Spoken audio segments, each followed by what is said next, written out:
So welcome, Nora. I'm very happy to have you back. Looking fabulous as always. I'm happy to be here. I've got a lot of great stuff that I've been working on lately that I can't wait to share because it's stuff that people don't usually hear.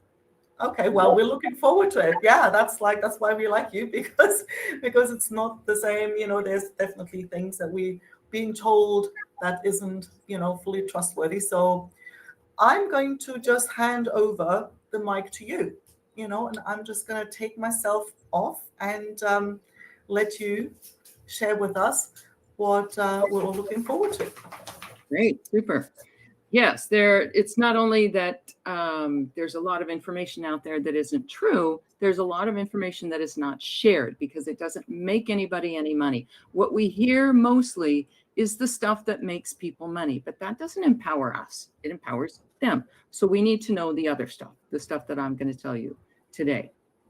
So first, I just want to introduce myself. Anki usually asks me whereabouts I am in the world, and so I was ready to answer that question. I'm in the upper left corner of the United States, Washington State to be exact, and for about 20 years now, I have been teaching people how to home feed their dogs with the specific aim of keeping them out of the pet sickness industry.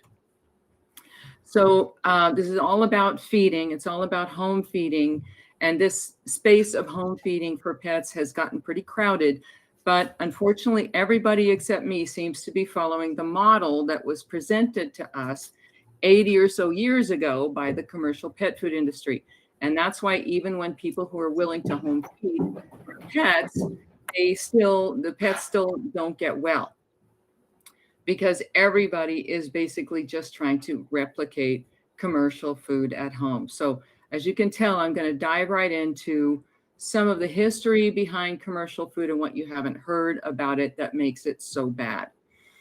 I experienced this failure myself because I was home feeding my dog when he went deaf from chronic ear inflammation. And he was eating 100% raw at the time and had been for 8 years. And that was 25 years ago before I discovered the mistakes that I was making.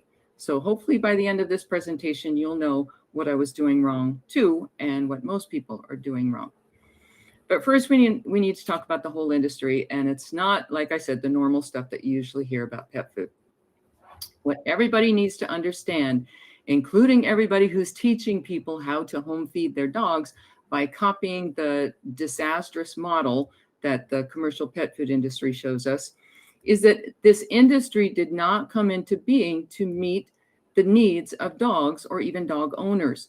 Basically, it came about because a few opportunists saw piles of waste from human food provisioning from that whole system and realized that this nearly free resource could be turned into a valuable product.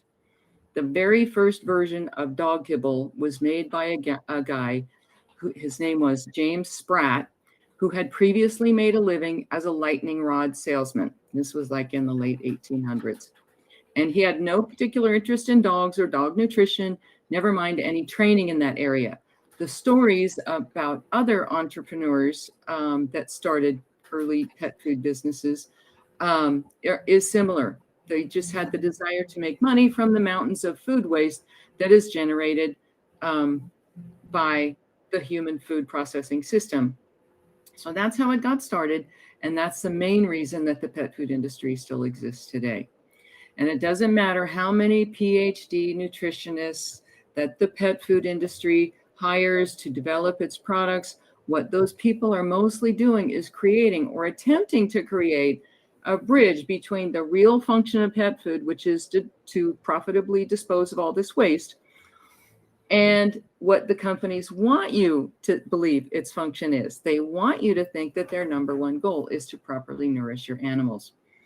And these professionals with all their credentials lend credibility to the industry. But what people don't realize is that industry has had so much influence over how these people are trained that they pretty much just parrot the information that allows industry to go on performing its number one function, which is profiting from waste disposal.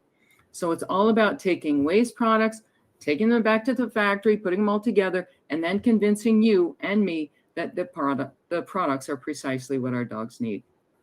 And they have been so wildly successful at this that people not only feed these products nearly exclusively, but they fear that if they don't do that, they're going to be risking the health of their dogs. The problem with commercial pet food is that it cannot perform its primary function, which again is to make money from waste, and simultaneously keep dogs optimally nourished. That's why they have to spend so much money on packaging, research and development, marketing, social media presence, all those trolls that parrot, what the industry wants you to think.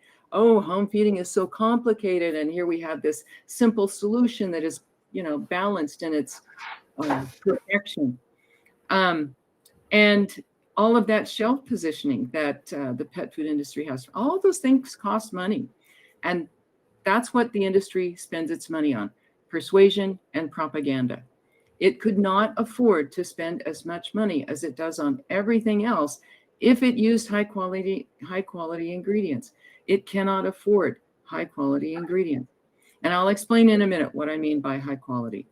It's probably not what you're thinking. And don't be fooled by marketing terms. There are lots of them, but the one I wanted to highlight right now is human grade. A human grade turkey tail or chicken foot isn't much different from the food grade version of those products from a dog's perspective. What's important is that those products are inherently inappropriate when they occupy as significant a portion of the diet as they do when they are used in commercial pet food.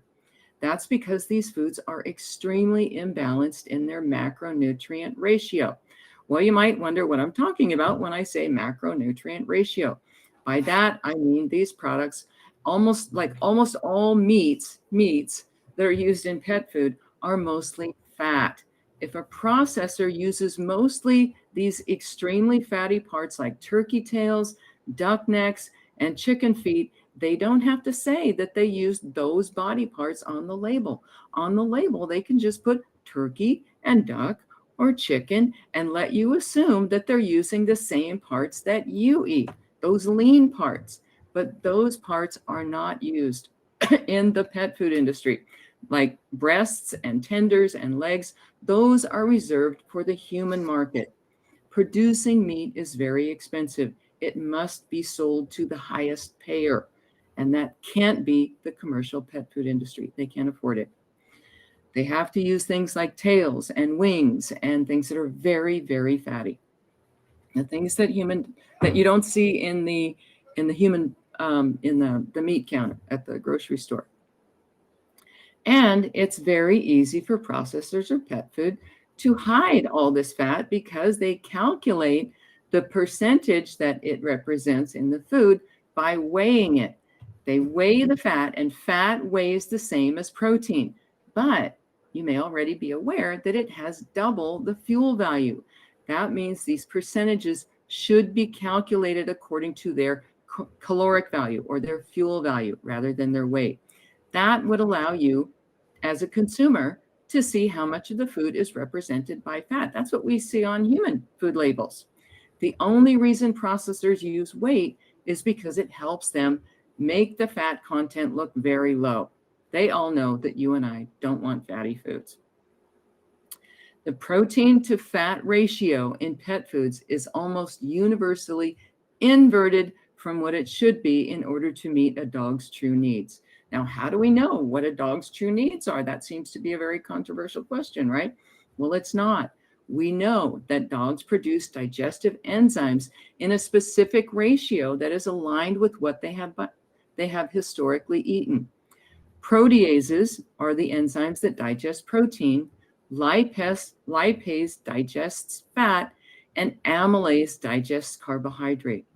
And the ratio that they're produced in a dog's body is 60% proteases, 30% lipase, and 10% amylase.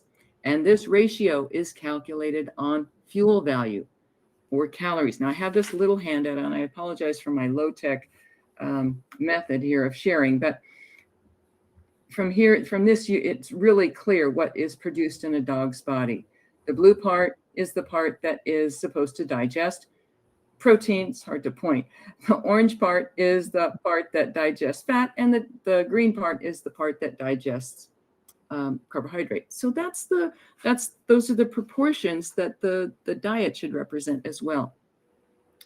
So this is all the fundamental problem with commercial pet foods. All of them. There isn't a single exception, no matter how low the fat percentage looks on the label. I have a video that explains how to convert those vague and misleading guaranteed analysis numbers to caloric distribution so you can get a real idea how much fat is in the product. So what all this boils down to is the only way that we dog and cat owners can properly feed our animals is to buy whole foods at the regular grocery store where we buy our own food and prepare it ourselves. I've been doing that for 25 years. It is not hard. Anyone who is intimidated by the prospect of home feeding shouldn't be, because it is cheap, it's easy, it's uncomplicated, and it's extremely effective at keeping dogs and cats well. You just have to learn a few basic principles, and that's what my book is all about, this book that I wrote 20 years ago. Started it 20 years ago anyway. So now I'm going to shift away from commercial pet food for a minute and talk about one specific issue that this problem of commercial pet food causes, but it's going to connect to every other health issue that dogs suffer as well. That condition, and almost everybody who has a dog has had experience with this affliction, and it is allergies. Does anybody have any questions? Anybody? I guess you guys can post questions if you want. I'm monitoring the chat. So if anybody has any questions, pop in the chat. I'm here, and I can see what comes in if there's questions. Yeah. Okay, super. So if there's anything so far on commercial pet food or the fat content of all that, I would be happy to answer that before I move on. But I'm going to move on to allergies now, and we're going to come back to all this. So don't worry that we're leaving that topic forever. The whole allergy concept, I need to start with some basics because it was pretty much made up whole cloth in order to explain something that doctors had trouble explaining. And that was, why are some people and some dogs and some cats sensitive to certain things that are actually harmless, certain stimuli that are actually harmless to all other people or most other people and most other dogs. The idea that was basically dreamt up is fairly new. It's only about 117 years old. That's amazing because that's fairly recent, and it's so embedded in our psyche. And the thing is, it really doesn't explain anything. It just gave us another unknown cause to blame, because nobody in medicine knows what truly causes these anomalous reactions to harmless stimuli. No allergist, no immunologist, no dermatologist, and especially no nutritionist knows what causes allergies.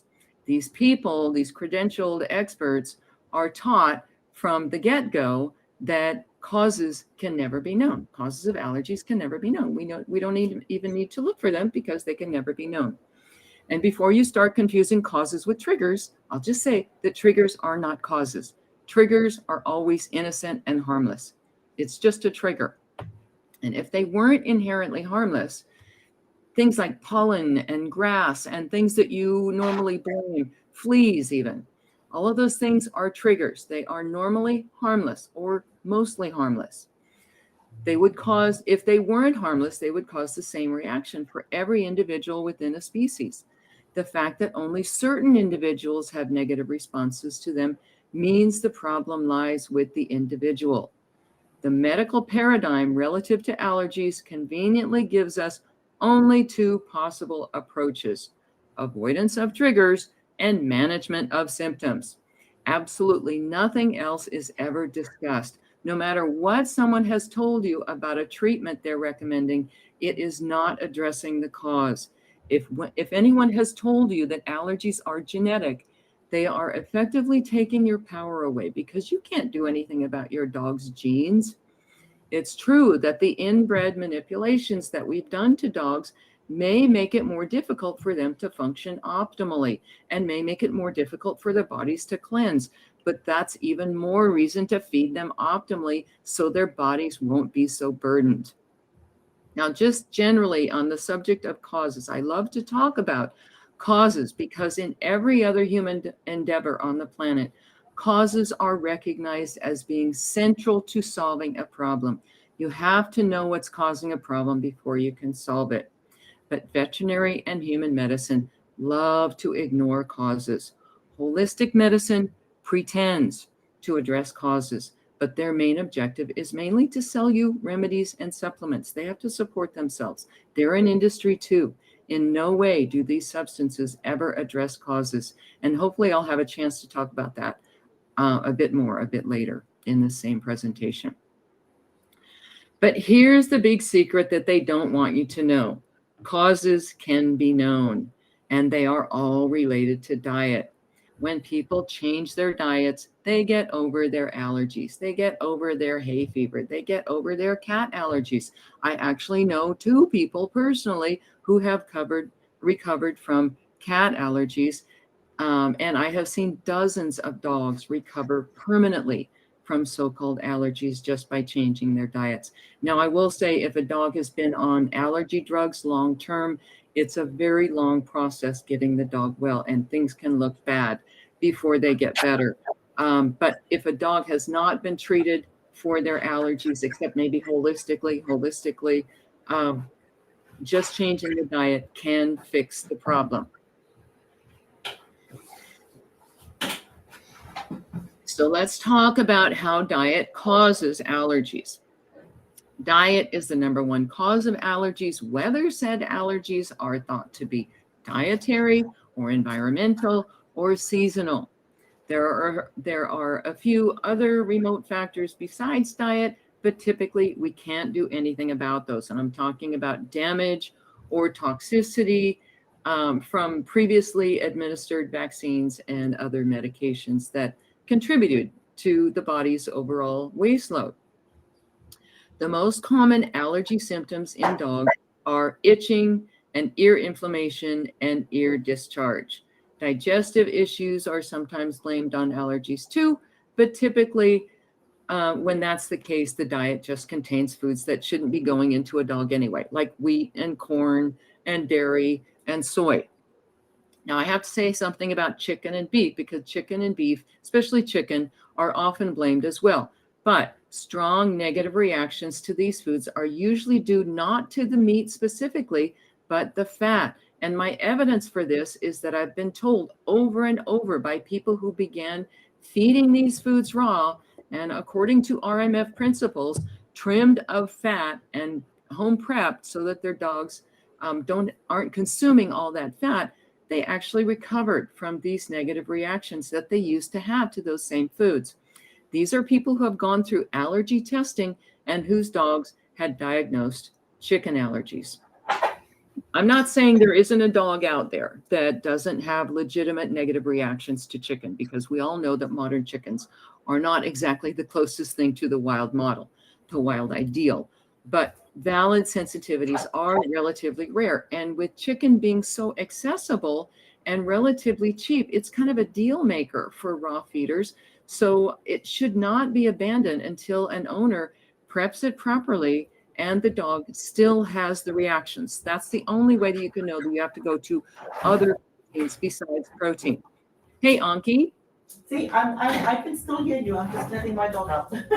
I know I'm just hearing a lot of background noise, so I don't know if you can do anything about that. I don't know. Sorry, Taylor. There was actually, you've just answered a question that was in the chat a little while ago, what you thought of the allergy tests, because the comment seems to be gone now, but there was basically asking, saying that, hey, her dog had tests done and they weren't quite conclusive. So do you feel these allergy tests are even accurate? Well, they're not conclusive at all. They're an absolute waste of time. They're a waste of money. They're a ripoff. They're an industry. And anybody who's seeing allergy symptoms in their dogs needs to go straight to proper feeding and avoid all of that money pit, because that's what it is. That's what it is. Somebody's barking. That was mine. That was mine. My dogs have swapped. The quiet one went out, and the I'm going to put myself on mute, so I'm not going to. Okay, super. Hopefully that answered the question about testing. I do not recommend it. So now I'm going to go on and explain what all of this has to do with the skin. When the body becomes saturated in its waste and the primary eliminative channels, and when I say that, it's two big words put together, but it's just the bowel and the bladder and the lungs and a few other channels that the body normally uses to get rid of waste. Well, if it's coming in so fast that the body can't keep up with the accumulation, the body has to use emergency routes to get waste out. And in dogs, the skin and the ears are most often used as these secondary avenues. The skin is the largest secondary eliminative organ in the body, and that's true of humans and dogs. That's why humans get rashes and acne and shingles and all kinds of eliminative diseases through their skin, measles even. The skin, like I said, is the largest secondary eliminative organ in the body. Skin lesions are often called eruptions because that's what they are. And I loved hearing this. I still remember the first time I heard this 20 years ago. Somebody said, skin lesions are called eruptions because they're like little volcanoes pushing stuff out. Toxins and wastes come through the skin and cause irritation and inflammation as they come into contact with nerve endings on their way out. So skin irritation, hot spots, hair loss, and inflammation of the skin should be taken for what they are. They're signs that waste is piling up inside your dog's body and disease is forming.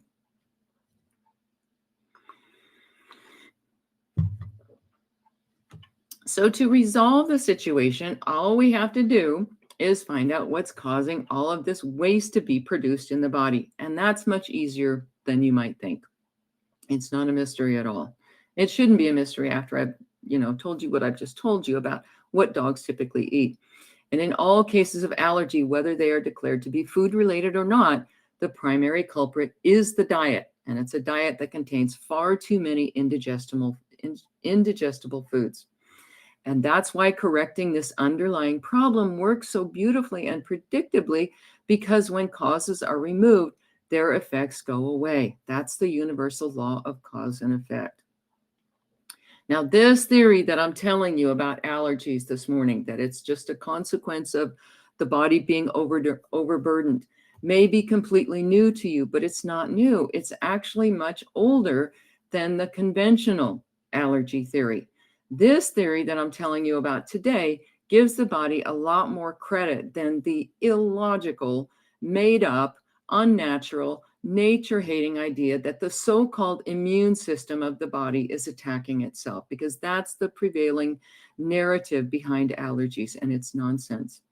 What we need to bear in mind in evaluating these two opposing theories is that the body never does anything that's not in its best interest.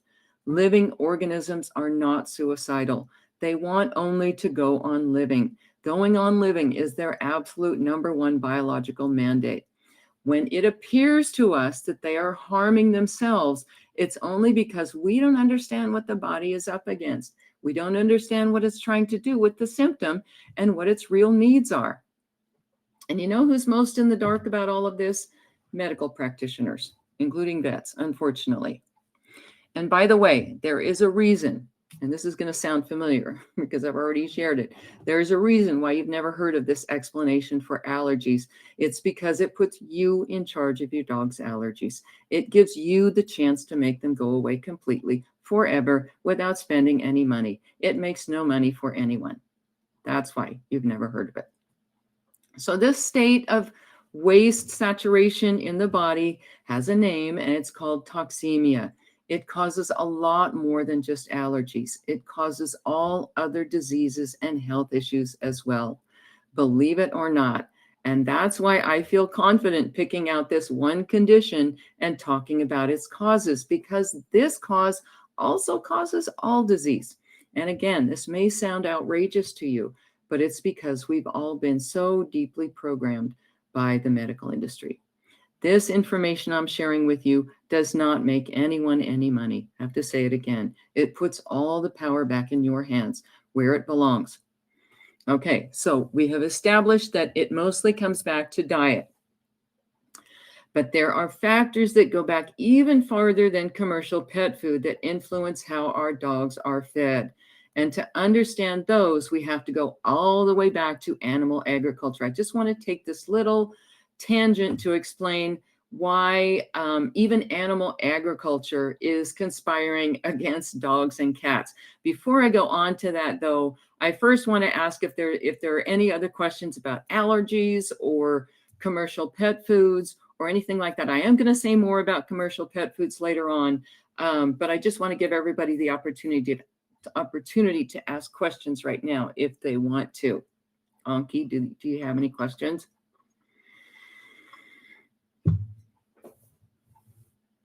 Oh, I'm not hearing you, Anki. You must still be on mute. I'm on mute. That unmuting will help. So Mary Beth has a question, and she says, I've been seeing a lot on gut health issues related to itching, sensitivities, etc. And there are all kinds of products, including probiotics. What are your thoughts on those? Well, that's another cottage industry that has arisen from, just like the allergy testing business, from the problem of allergies. But when these people have the temerity to claim that these problems begin in the gut, I don't know how they can look, themselves in the mirror, because of course they don't start in the gut. They start in the mouth. They start from the moment that a dog eats something that's inappropriate. The gut is, just one stop along the way. The gut has to deal with all that inappropriate garbage that's going in the mouth. None of these people are talking about that. Instead, they want to sell you this quick fix. So we need to resist the lure of thinking that our dogs can be fixed with these miracle products, because they can't. You need to reject all of that nonsense, go directly to proper feeding, and watch the problems go away without any of it. Okay, and I've seen it happen, by the way, hundreds, maybe thousands of times over the 20 years that I've been teaching this information. Okay, any other questions about that?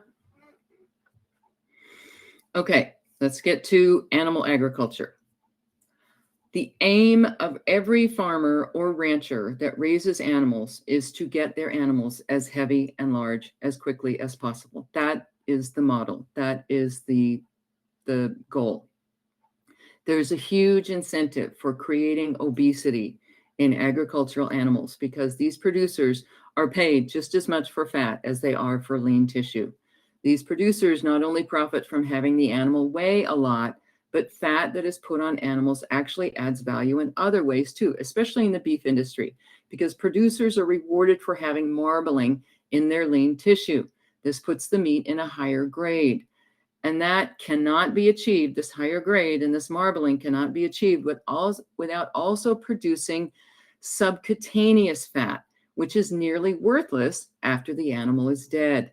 This fat has an important functional value too while the animal is alive, because it protects the lean tissue from bruising while the animals are transported and slaughtered.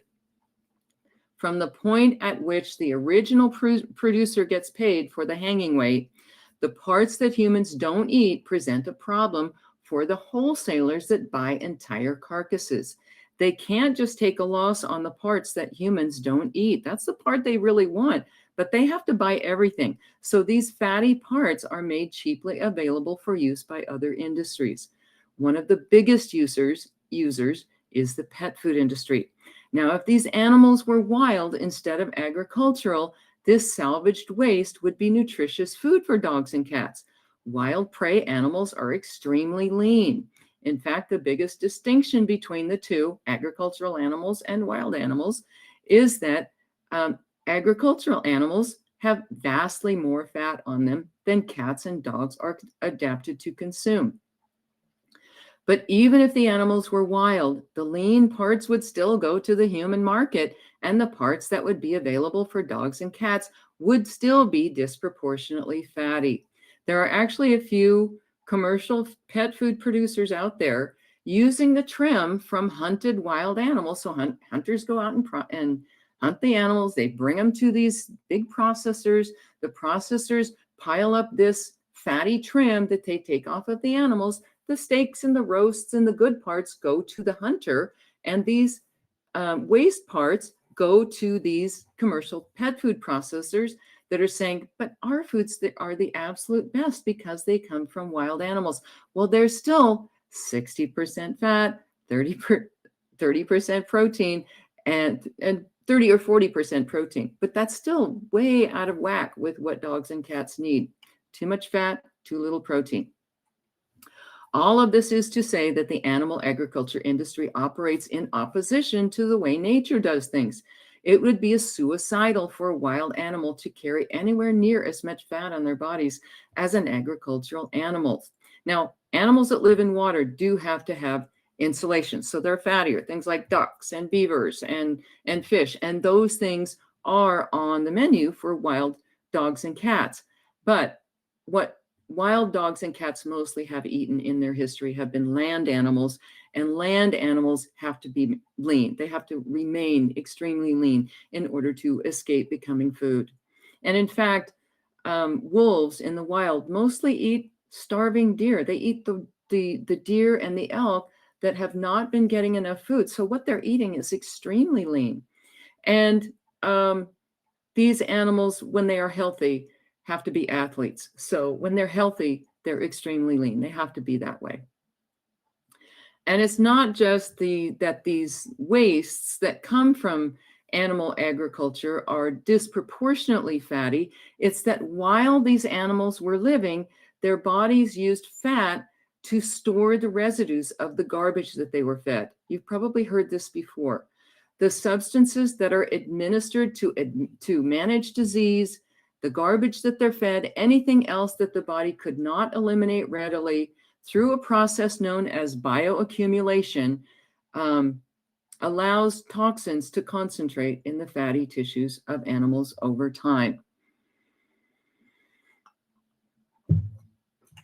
Many of these agricultural and industrial toxins that we find in these fatty tissues are there because they're fat soluble, meaning they dissolve in fats rather than water. They don't dissolve in blood or water, so the body cannot easily flush them out through urine. So instead, it stores them. It just shoves them aside, sequesters them in fat tissue to protect the vital organs from immediate damage. This happens in all animals, including humans and dogs, but mostly in agricultural animals. That's why they're so big and fat. When a dog consumes meat with a high fat content, he's not just consuming too much fat, that's a big problem, but he's also consuming all the drugs, the vaccines, and the cheap food, and the incidental chemicals that the animal's body was subjected to while it was alive. And as I mentioned before, the commercial pet food industry knows that we pet food owners don't want fatty meats, so they've gotten very tricky at hiding fat. You may know, if you've ever looked at a pet food label, that the fat percentage is shown as crude minimum, and it's based on weight, which makes it appear deceptively low. Remember what I said about fat and protein. They weigh the same, but fat contains more than double the fuel value of protein. And it's fuel value that we're concerned with because that's what the baseline enzyme production in a dog's body is calculated on. This 60-30-10 ratio I explained before is our guideline, and it's unassailable because it comes directly from what dogs have always eaten in their long biological history on this planet. And that's what their even a brief assessment of their anatomy and physiology still tell us. What we have to do with this information is compare that 60-30-10 ideal to what we get in commercial pet food. And like I said before, it's inverted because it's closer to 30-60-10 or 40-60 or 30-70. Now, there is some variability among pet foods based on how much plant matter the producer uses in the product. Many producers use cheap plant-based foods in order to effectively displace some of the fat so that the fat looks even lower on the label. But what they don't do is they never get, that's a double negative, what they do not do is get the protein to fat ratio correct. That would be far too expensive. No producer does this, absolutely none. So I think you probably have a pretty clear picture of why we can't entrust our animals' health to the commercial pet food industry. Bear in mind, I've not said anything about the other things that you've been hearing about commercial pet food, those horrible practices and the questionable ingredients and using roadkill and euthanized animals and all those things. That information is widely available. People have known about that for decades. This information I'm sharing with you today about fat and the other things that I've shared is not widely available. Nobody is talking about this problem. So the way we get around all of this, obviously, is to home feed. Home feeding is becoming very popular, but unfortunately, so is the idea that it is expensive and difficult and time-consuming and risky, because it's absolutely none of those things. 30 years ago, I put together a method of feeding my dog, and it fixed all of his problems. And I did that after reading a few books. There was no internet at that time, so I ordered a couple books and created this method that involves no special foods, no supplements, no oils, no powders, no fancy superfoods, none of that. I just wanted to develop a simple, doable, accessible, affordable way to feed dogs that everybody could do, and I did that. And not only is it easy, but it prevents and reverses disease, believe it or not. I know how hard it is to believe that because everybody's making the same claim, but I'm only selling one product, and that is my information and my labor. That's all. So are there any questions, Anki, about Yes, there is another question, which is actually a really interesting one. Natalie says, how to deal with raw meat, for example, chicken, due to the fact that this meat is also vaccinated and full of antibiotics. So basically what we can buy is still full of all kinds of stuff, right? So, well, that's, I do, all right, is that it? Yep, that's it. Okay. I do address that issue in my book. And fortunately, like I just explained, since most of these toxins that are introduced to the animals are sequestered in the fat, we can buy the whole animals and we can trim the fat ourselves. And that's really all that we can do. I mean, I suppose the only way that you could improve upon that is to raise the animals yourself and kill them yourselves in order to feed your dog and cat. That's really kind of a deal breaker for most people. I can't do that. I'm not willing or even able to do that. And most people are not able to do that. I suppose there are some people that are able to go out and kill wild animals for their dogs and cats, but even that is very impractical. So what we're looking at is the way that we can do things with the hand that we're dealt, right? The hand that we're dealt is chicken, commercial chicken. Now, I have a 10-pound dog. I can afford to buy organic, air-chilled, naturally raised chicken for my dog, and that can prevent some of these toxins, being in the product. But to a large degree, we can eliminate the problems that chicken that arise as, that are diagnosed as chicken allergies by cutting off the fat, because we're not only getting rid of this disproportionate fat, we're also getting rid of all of those toxins that are stored in the fat. Okay. Anything else before I go on? No, that's it.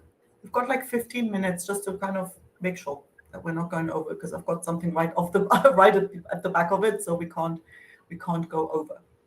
Okay, so we have 15 more minutes. Yep.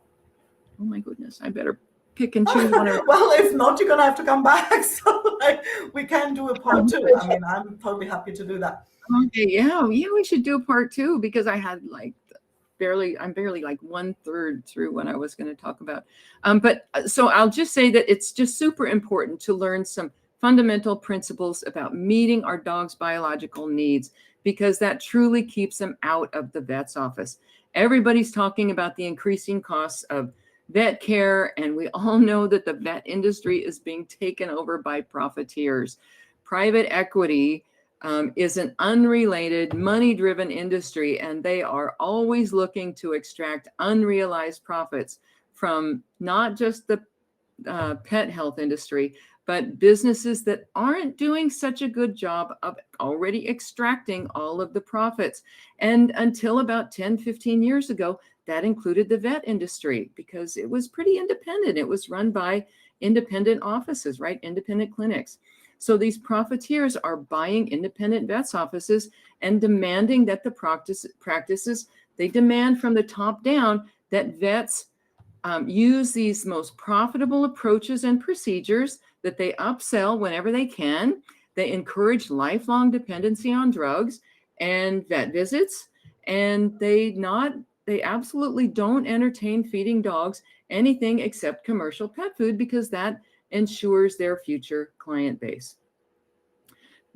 Vet bills have climbed so high that people are either giving up owning pets altogether, sadly, or they are buying pet health insurance. Now, I want to say something about pet health insurance too. The only thing that pet health insurance ensures is that vet costs will continue to increase because insurance has done to the vet industry what it did to human healthcare. It drives up costs. So obviously then buying pet health insurance is not the answer. I would never have pet health insurance. There are always ways that you can avoid accidents. I mean, your dog would have to be very high risk in order for you to come out ahead buying pet health insurance because 95% of the veterinary business, the veterinary industry is disease management. It's not accidents. It's not injuries. It's not trauma. It is disease management. And just one more thing about disease in general, and that is that people have accepted the idea that sickness is unavoidable, and that is absolutely not true. Vets love to blame things like genetics, when the truth is most chronic disease shows up in the middle of a dog's life, which means it's not congenital at all. Otherwise, it would start from the beginning. It's cumulative. It's caused by the small injuries that are inflicted on dogs every day with the foods that they are fed. Since I started feeding my dog properly, I have spent a total in 25 years of $285 on vet care for my dogs. And that's not unusual from people who learned the extremely simple biological needs of their dogs. My sister went 14 years between vet visits. She called me and said, my dog has pancreatitis. This was when the dog was 2. And I said, okay, well, maybe you're going to start listening to me now. And she did start listening to me. And the dog was properly fed for the next 14 years, did not go back to the vet until he was 16 and he had to be put down at the very end when he had some kind of organ failure. And that's, that's how things should happen. And that's the way I keep hearing, people just, they say, I haven't been to the vet in 10 years ever since I started feeding RMF.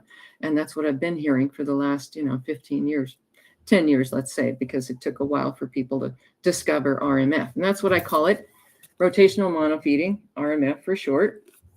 And the principles are very simple once you learn them. The book is very long because all of the principles are explained, and all of the mistakes that people are making out there are also explained in the book. So anyway, that's I've got the link in the chat. So the link to Nora's website and the YouTube channel and all the links. I've got there's a question here from Grace, okay. and she says, my dog eats specifically prepared food, which arrives every 15 days, gently cooked. But now in the spring, she's developed an allergic reaction to the at the corners of her mouth, one ear and around one eye. I have an appointment tomorrow to see her at a holistic vet, but I'm worried because I don't currently have the means to prepare food at home. Could you give an example of how you prepare food? Yes, I can save you lots of money if you just cancel that vet visit right now, because it's 100% not caused by anything seasonal. The trigger is seasonal, but it wouldn't be a problem with those tissues in your dog if the dog's body was not saturated in its own waste. So that's what you have to fix. You have to fix this burden of waste that is overtaking your dog's body. And you can do that. You can do it by starting with 1 day of fasting. You can just fast your dog for a day, and then the next day you can feed I usually recommend that people start with fruit. If their dogs will eat fruit, just feed fruit all day long, because it's very easy to digest, and it's very it's not going to be a problem if it happens to encounter kibble in the gut. Whereas raw meat, if you feed raw meat and there's kibble remnants still in the gut, that mixture might cause problems, and dogs and people have experienced all kinds of problems in their dogs, like vomiting and diarrhea, if they feed raw meat on top of a kibble meal, or what might be the remnants of a kibble meal. So I'm just telling this person how she might avoid the vet visit tomorrow. You can do a day of fasting, a day of fruit, and if your dog won't eat fruit, there's a combination that dogs almost universally love, and it's very easily digested, and it's just quinoa and cooked yams. Some people call them sweet potatoes. In other countries, they might call them sweet potatoes. It's the orange potatoes, the sweet ones. I love those. I love both of those. Yeah, just mix those 50-50, both cooked according to however you would normally cook them, 50-50, and just estimate the size of your dog's stomach. It's not scientific. Maybe double that if you want to. Or you could even go by what you normally feed in terms of, like if you are home feeding already, if you feed a cup a day or a cup per 20 pounds or whatever it is that you feed, you can just eyeball it at first. Be conservative. You don't want to overload the dog. And then by that time, you'll have a chance to do some research about how to properly feed. And because it's the part about feeding meat that usually people need some instruction on. So by that third or fourth day, you've been feeding plant foods, that you're going to notice that the dog might have to pee a little bit more, but the energy is going to be great. The energy is going to be great. You might already notice, even after a few days of feeding, of fasting and feeding plant foods, that those problems are going to go away. Nobody's going to tell you this, because they're not going to make any money from telling you this. I'm the only one that's making money from telling you this, and I only make it because I explain it in the book. Okay? It's only information that I'm selling, and I'm telling you, it is very difficult to make a living selling information. That's why people sell products. It's products that make money. It's products that provide people with livelihoods. So anyway, hopefully you can miss that vet visit tomorrow. So yeah, pop the link. There's so if you just go to the website, there's a link to the book, right? So, and I'll just pop the link Great. in the chat here, and that's also going to send out with the recording, so you're going to get that anyway. But yeah, let us know in the chat, if you still have so much material that we haven't managed to touch on, we could do another session. Okay. So, let us know in the chat. I mean, there's a few people who've said, like, yes, put a thumbs up if you'd like that, and if we, if people want it, then we'll absolutely do that. I just caught a question here. There was, does plant-based kibble have the same negative effects? Well, people are discovering that these plant-based kibbles, when they shift their dogs to these plant-based kibbles, especially if the dogs are suffering allergies, the allergies go away. Now, the problem with the plant-based kibbles is that they are also waste. They also represent a waste disposal channel for, the cereal industry and the lentil industry and, all of those plant-based industries. They send their waste to these, these companies that are making plant-based kibble. And even if they don't, I would, if I was going to home feed my dog without meat, I would not feed him. I would not feed her, my dog's a girl, plant-based kibble. I would not feed kibble of any description, because food really shouldn't be separated and fractionated and put all together with other ingredients and then dehydrated, because with every step in the process, you are degrading the food. So you really need to feed food as whole and as unprocessed, unmessed with as possible. And it's the people, if you do want to feed your dog vegan, plant-based, It's the people who are home feeding that are experiencing the most health, the better health, the best health outcomes with their dogs. But that's not to say that you can't see improvements in your dog from shifting away from these horrible meat-based kibbles. I think if there was, a scale of best to worst with regard to kibble, the plant-based kibbles would be closer to the top, because it's very difficult to not improve on these meat-based kibbles. They're horrible. Yeah, that's. And by the way, Anki, I do want to say that in part 2, what I would be doing is sharing information that goes way back, and it forces people to rethink the programming and the brainwashing that has been implanted in their heads by people who make money from dog and cat sickness. And it goes back to what we do in response when we hear about, when we realize that diet is causing the problem of dog and cat sickness. So what people are doing in response to dog and cat sickness is wrong. And I'd love to talk about that too. Yeah, I think we have lots and lots of thumbs up in the chat, so we'll definitely do part 2. So I'll email you like a little bit later today, and we'll just figure out another date, and I will let everybody know, and we'll do part 2, because it's been like really fascinating, and it's so refreshing, because as you say, there's always, and this is always my pet peeve with anything relating to the health industry, there's always a conflict of interest. And it doesn't even matter whether it's the vet or human doctors, there's always a conflict of interest. So there's always I always have this trust issue, right? And so that's why having a perspective that isn't driven by, like an insurance or some company making money of it, it's really, really refreshing, because it definitely does feel that, and especially the dogs. If I've read somewhere where ages ago, where they said, well, if you have to buy,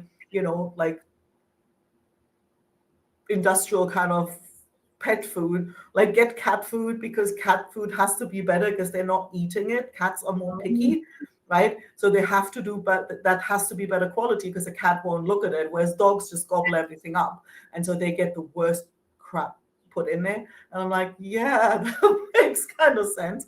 So to actually have, I don't know, there might be something to that, but I wouldn't trust any of it with my dog. Yeah.